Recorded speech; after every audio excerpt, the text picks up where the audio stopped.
40 genç çiftimizin toplu nikah töreni için bir aradayız. Hepinize bu güzel günde hoş geldiniz diyor. Genç çiftlerimize ömür boyu saadetler diliyorum. Geçtiğimiz ay yine çok güzel bir organizasyonla Kirven Polis Olsun projesi kapsamında 250 evladımız için sünnet şöleni gerçekleştirilmişti. Bugün ise Sadıcım Polis Olsun projesiyle 40 çiftimiz ekonomik olarak desteklenerek nikah merasimiyle dünya evine giriyor. Bu iki örnek kolluk kuvvetlerimizin güvenliğin de ötesinde toplumun her alanında varlık gösterdiğinin ve sosyal dayanışmanın öncüsü olduğunu çok açık bir göstergesidir. 2025 yılı Sayın Cumhurbaşkanımız Recep Tayyip Erdoğan tarafından aile yılı olarak ilan edilmiştir. Bu yıl boyunca aile yapısının güçlendirilmesi, aile birliğinin korunması ve milli manevi değerle beslenmesi hepimiz için temel bir öncelik olmalıdır. Çünkü biliyoruz ki güçlü aile, güçlü toplum demektir. Güçlü toplum ise güçlü bir devletin teminatıdır. Aile, insanın ilk eğitim aldığı, sevgiyi, sadakati, merhameti, sorumluluğu ve ahlakı öğrendiği kutsal bir ocaktır. Aile yapımız ne kadar sağlam olursa gençlerimiz de o kadar şuurlu, milletimiz o kadar güçlü olur. Bu nedenle her türlü olumsuzluğa karşı ailemizi korumak hepimizin ortak görevidir.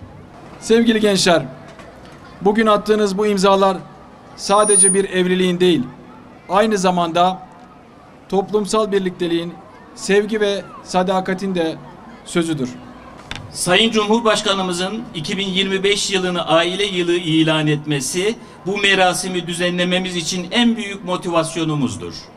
Çünkü biliyoruz ki güçlü aile olmadan güçlü Türkiye olmaz.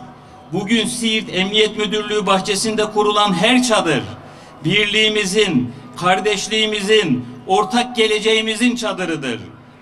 Bu topraklar, evet, Siirt özel, kadim topraklardır. Tillo'nun manevi derinliği, Veysel Karani'nin duası, medreselerin ilmi ve bereketi, evliya ile şeyhlerin hikmeti bu havayı ilmek ilme görmüştür. Bugün bu çadırlar, evet, cinsiyetsizleştirme ve aileyi yok etmeye çalışan küresel ifsat projelerine karşı Anadolu irfanı ile verilen bir duruşun da simgesidir. Ailemizi annelikten, babalıktan, çocuğu masumiyetten koparmak isteyenlere karşı bu toprakların evlatları, bu çadırlarla biz buradayız, geleneklerimizle ayaktayız demektedir. Bugün terörsüz Türkiye yürüyüşümüze Siirt en kararlı şekilde devam ediyor. Ve bu yürüyüşü hiçbir fitne, hiçbir oyun durduramayacaktır. Bizi birbirimize düşürmek isteyenler Gazze kasaplarının ideallerine su taşımaktadır. Ama biz onların istedikleri gibi asla yumruklarımızı sıkmayacağız artık. Biz musafaha ile, tokalaşarak, kenetlenerek yürüyeceğiz. Milli şairimizin de dediği gibi, girmeden tefrika bir millete düşman giremez. Toplu vurdukça yürekler onu tok sindiremez. Toplu düğün kurulan bu 40 çadır ötekileştirme fitnesine karşı Siirt'in vakur ve asil bir cevabıdır. Bismillahirrahmanirrahim.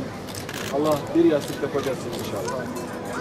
Allahümme ec'al hâzel akde memûnen mübâreke ve'c'al beynehumâ ülfeten ve muhabbeten ve karâra ve la tec'al beynehumâ nefreten ve fitneten ve firâra. Allahümme ellif beynehumâ kemâ ellefte beyne Âdeme ve Havva. Allahümme a'ti lehumâ evlâden sâlihâ ve rızgan vâsi'a ve umran tavîle birahmetike ya erhamer rahimin. İlahi ya Rabbel alemin. Onlara salih evlatlar yetiştirmeyi nasip eyle.